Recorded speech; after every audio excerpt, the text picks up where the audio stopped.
नमस्कार, बिहार तक देख रहे हैं आप। आपके साथ मैं हूं आशीष रंजन। केंद्रीय मंत्री पशुपति कुमार पारस के भतीजे चिराग से उनकी अदावत जग जाहिर है।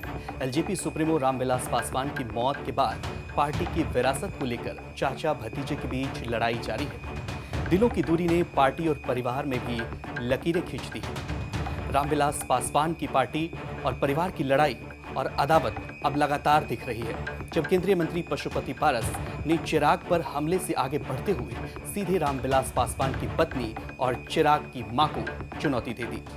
अपने संसदीय क्षेत्र हाजीपुर पहुंचे पशुपति पारस से जब चिराग पासवान को लेकर सवाल हुआ तो पशुपति पारस ने चिराग के साथ रामविलास पासवान की पत्नी और चिराग की मां पर हमलावर दिखे।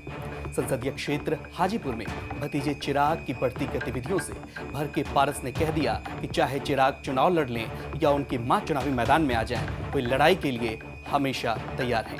एकदम हाजीपुर को एकदम पकड़े हुए चुनाव लड़ेंगे, मैं लड़ूंगा, मेरे खिलाफ जनता फैसला करेगी। आपको भी लगता है कि एकदम वो तैयारी कर ली है? वो लड़े, उनकी माँ लड़े, कोई तो लड़ेगा ना जी। ऐसा तो नहीं है हम विरोध चुनाव जीत के चले जाएंगे, कोई तो लड़ेगा, किसी भी दल से लड़ेगा। हम एनडीए के उम्मीदवार है, फारूकी चिराग पासवान कौन पार्टी से उम्मीदवार हो रहे हैं, उनसे ना पूछिए, वो लड़ेंगे या उनकी माँ लड़ेगी, लेकिन हम तैयार हैं। कोई लड़े, उनकी माँ लड़े, वो भी लड़े, आपत्ति नहीं है। हाजीपुर जनता फैसला करेगी। दरअसल पार्टी में टूट के बाद चाचा भतीजे के बीच सियासी जंग जारी है। चिराग और पशुपति पारस दोनों ही रामविलास पासवान की सियासी विरासत पर दावा ठोक रहे हैं। 2019 के लोकसभा चुनाव के बाद चिराग और पशुपति पारस दोनों अलग अलग संसदीय क्षेत्र से सांसद हैं।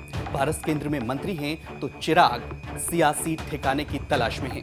सामने 2024 का लोकसभा चुनाव है और चिराग और पारस दोनों की ही नजर हाजीपुर संसदीय क्षेत्र पर है। वहीं विरासत की लड़ाई अब पारिवारिक रिश्तों की डोर को भी लगातार कमजोर कर रही है और शायद यही वजह है कि पशुपति पारस ने अब चिराग के साथ और उनकी चिराग की मां को भी दोनों को निशाना बनाना एक साथ शुरू कर दिया है। हालांकि बात यही खत्म नहीं होती।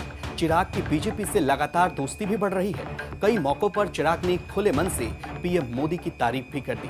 एनडीए की बैठक में शामिल भी हुए और साथ ही साथ राष्ट्रपति चुनाव में द्रौपदी मुर्मू के समर्थन का उन्होंने ऐलान किया। एनडीए के साथ अपने रिश्ते को इसके साथ ही उन्होंने और मजबूत कर लिया।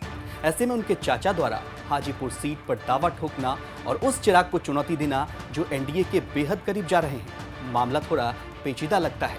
इन सब के बीच बीजेपी क्या वेट एंड वॉच की स्थिति में है? अब देखना यह होगा चिराग आगे क्या रुख अपनाते हैं। फिलहाल तमाम अपडेट्स के लिए आप देखते रहिए बिहार तक।